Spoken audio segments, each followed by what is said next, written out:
যদি আপনারা খুতবার শেষেই আসেন আর খুতবার বিষয় না বলতে পারেন, না জানতে পারেন, তাহলে আপনার জুমার নামাজ আসলেই কি আর না আসলেই কি। এখন যদি আমি আপনাদেরকে জিজ্ঞাসা করি, যারা এখন আসলেন, যে এখন এতক্ষণ যে আমরা জুমার খুতবার আলোচনা করলাম, কি বিষয়ে আলোচনা করলাম, কয়টা বিষয় বললাম, আপনি কেউ বলতে পারবেন না। এখন যদি বলি ইসলাম কাকে বলে, বলতে পারবেন না। অথচ কয়েকটা ছোট্ট মানুষ বলতে পারবে ইসলাম কাকে বলে। এদেরকে জিজ্ঞাসা করি ঈমান কাকে বলে, এরা বলতে পারবে। আপনারা কেউ বলতে পারবেন না যারা এখন আসলেন। একটা দিন আপনারা আল্লাহ রাস্তায় যদি আপনারা খরচ করতে না পারেন, আপনাদের সময়ের যদি এতই মূল্যবান হয়ে থাকে, তাহলে আল্লাহ যে বলল আমি মানুষকে সৃষ্টি করেছি একমাত্র আমার ইবাদত করার জন্য, কোথায় আপনার ইবাদত? আল্লাহ যে বলছে আমি মানুষকে সৃষ্টি করেছি, ওয়ামা খলাকতুল জিন্না ওয়াল ইনসা ইল্লা লিয়াবুদুন, আমি মানুষ এবং জিনকে সৃষ্টি করেছি আমার ইবাদত করার জন্য, তাহলে আপনার ইবাদত কোথায়?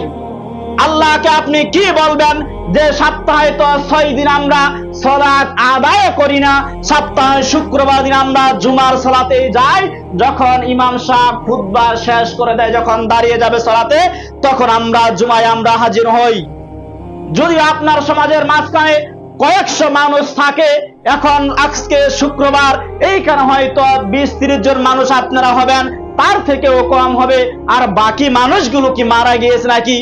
আর বাকি সমাজের মানুষগুলো কি প্রত্যেক দিন জুমার পরে কি আকাশ থেকে নেমে আসে নাকি? অথচ তারা মুসলমান দাবি করে। আমি কতদিন বললাম, যখন সমাজের মাঝখানে কোনো বেনামাজি মারা যায়, আপনারা যারা সালাত আদায় করবেন তাদের জানাজার মাঝখানে আপনারা শামিল হবেন না। যখন কোনো বেনামাজি মারা যাবে, তাদেরকে রাসূলের পদ্ধতিতে আপনি দাফন করতে পারবেন না। ঠিক যেই রকম ভাবে একটি কুকুর মারা গেলে তাকে টানে টেনে হেসে নিয়ে তাকে দাফন করা হয়, গর্ত খুদরাকে দাফন করা হয়, মাটি চাপা দেওয়া হয়, আপনাকে সমাজের মাঝখানে যারা বেনামাজি থাকবে, যারা সালাত আদায় করবে না, জুমার দিন পর্যন্ত সালাতে আসবে না, এদের কোন মুসলমান তরিকাতে ভাবে আপনি জানাজা দিতে পারবেন না, তাদেরকে আপনি দাফন করতে পারবেন না। কুকুরের মতো তাদেরকে আপনাকে দাফন করতে হবে। সম্মানিত হাজিরিন, আমার কথাগুলো আপনার চিন্তা রাখতে পারে, আমার কথাগুলো আপনার ভালো নাও লাগতে পারে। আপনি ঠিকই সোজা হবেন, আপনি কথা ঠিকই আপনি বুঝবেন, হয় আপনি দুনিয়াতে বুঝবেন, না হয় আপনি পরকালে মানুষ মারা যাওয়ার পরে যখন মারা যাবেন কবরে যে বুঝবেন। বুঝতে আপনাকে হবে, আপনাকে বুঝ দিতেই হবে, আপনাকে একদিন বুঝতেই হবে।